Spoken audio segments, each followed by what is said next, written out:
คุณเก้ามาบอกมาเล่าฟังเป็นความรู้สวัสดีครับท่านผู้ฟังที่เคารพครับรายการคติธรรมประจำวันในวันนี้ขอนำเสนอในเรื่องพระคุณของพ่อแม่ครับพ่อแม่คือที่พึ่งอันประเสริฐของลูกแม้จะลำบากยากจนก็อดทนเลี้ยงดูทนุถนอมโดยไม่คำนึงถึงความเหนื่อยยากพระคุณของพ่อแม่นั้นสุดที่จะหาสิ่งใดมาเปรียบปานได้ดังมีผู้ประพันธ์ไว้ว่าอันพระคุณของพ่อแม่มีแก่บุตร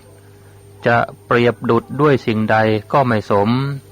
สุดจะสรรพรรณนาด้วยคารมเอกอุดมเหลือตราคุณานันท์เอาแผ่นดินสิ้นแผ่นฟ้ามหาสมุทรจนสิ้นสุดพบดินเมขินขั้นเอาภูเขาพระสุเมนมาด้วยกันต่างเสกสรรให้เป็นเช่นปากกาแล้วนำน้ำสิ้นสุดสมุทรลึกทำแทนหมึกหมดสมุทรจนสุดหาจารึกคำไขขานคุณบิดามารดาบนแผ่นฟ้าแทนกระดาษเวียนวาดไปจนสุดสิ้นดินฟ้ามหาสมุทรจะสิ้นสุดพรรณนาก็หาไม่พระคุณเลิศล้นฟ้าสุรารัยท่านมอบให้ลูกรักประจักษ์จริงครับพ่อแม่เป็นผู้มีพระคุณอันยิ่งใหญ่ของบุตรสรุปโดยย่อก็คือ 1. เป็นต้นแบบทางกายเราได้แบบเป็นคนมาจากพ่อแม่ซึ่งเป็นโครงร่างที่ประเสริฐกว่าสัตว์ทั้งหลายเหมาะในการทำความดีทุกประการ 2. เป็นต้นแบบทางใจให้ความอุปการะเลี้ยงดูฟูมฟักทนุถนอมอบรมสั่งสอนปลูกฝังกิริยามารยาทให้ความรู้ทั้งทางโลกและทางธรรมแก่เราเมื่อพ่อแม่มีพระคุณมากมายปานนี้ลูกจึงควรมีคุณธรรมต่อท่านคุณธรรมดังกล่าวก็คือกตัญญูกตเวทีคุณค่าและศักดิ์ศรีของความเป็นลูกรวมอยู่ในสองคำนี้กตัญญูหมายถึงเห็นคุณท่านคือเห็นด้วยใจด้วยปัญญาว่าท่านเป็นผู้มีพระคุณต่อเราอย่างแท้จริงไม่ใช่สักแต่ว่าปากท่องพระคุณของพ่อแม่เปล่าๆไปเท่านั้น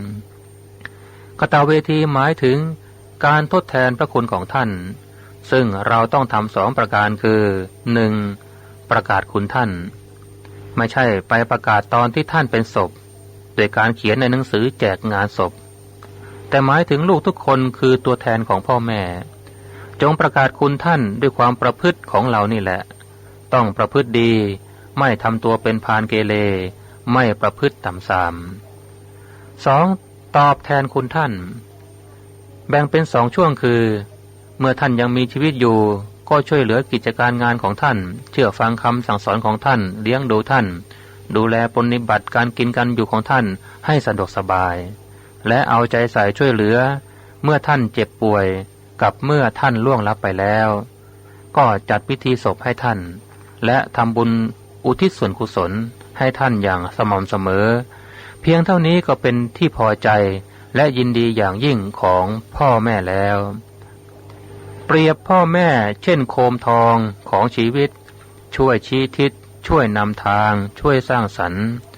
ให้ความรักให้ความรู้ชูชีวันลูกจงหมั่นกตัญญูรู้แทนคุณ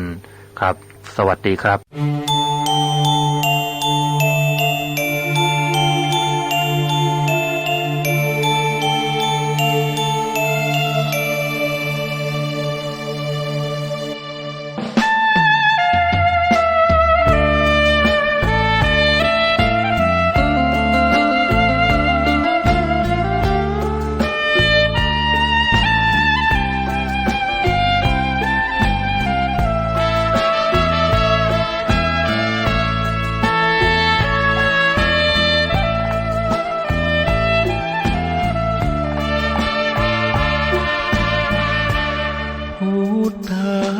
คุณเก้า